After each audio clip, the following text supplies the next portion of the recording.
Okay, in the last class we talked about operators, and in this class we'll talk about eigenvalue problem. But just to reiterate what we talked in the last class, we said that if there's a state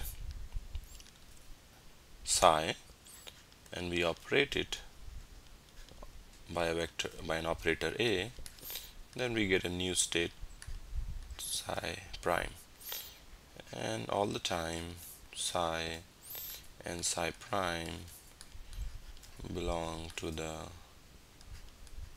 Hilbert space. Okay, now there can be a special case when a psi actually gives us something like the same vector back and then eigenvalue on top of that, which simply means it's an eigenvalue problem, same as linear algebra. So this vector actually is not producing a new vector but the same vector with some eigenvalue, and A is called eigenvalue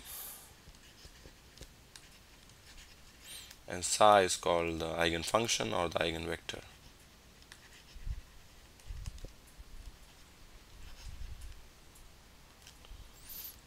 And we will learn about their importance in some of the future classes, why these are important. But we already know some of the vectors, some of the operators. We have talked about Hermitian operator. We have talked about unitary operator. We have also talked about unity operator.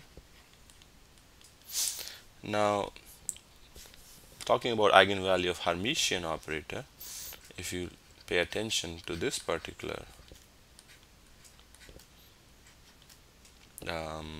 equation, then we know we get A, assuming A is an eigenfunction, A is an operator which and psi is an eigenfunction of operator A, then we know we can write like this. Now because A is adjoint of itself, because it's a unitary operator, Hermitian operator, then we can also write the same thing as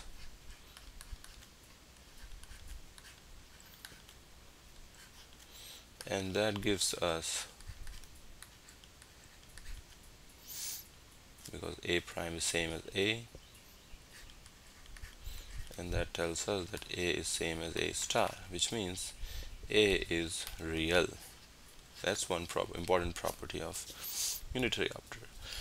Similarly for sorry, this was Hermitian operator. Similarly for unitary operator, which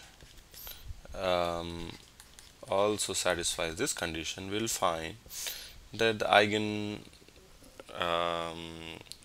eigenvectors, eigenfunctions of unitary, well here we are talking about eigenvalues, eigenfunctions of unitary operator can be written as ei alpha. It's straightforward to really show that these are eigenfunctions for unitary operator. Also,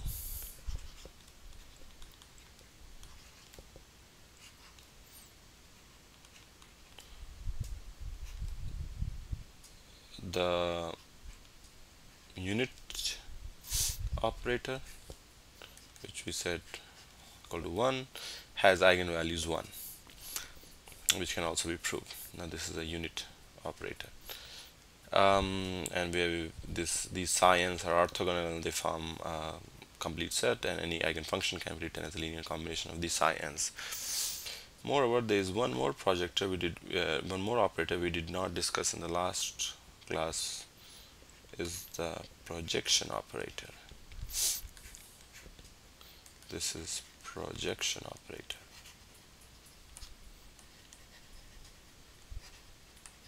So as you can see, if you dot it with a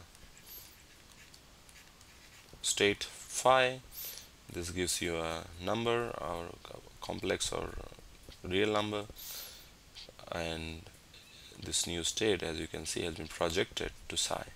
So this is a projection operator. Now these we have been talking in terms of matrices and column and row vectors.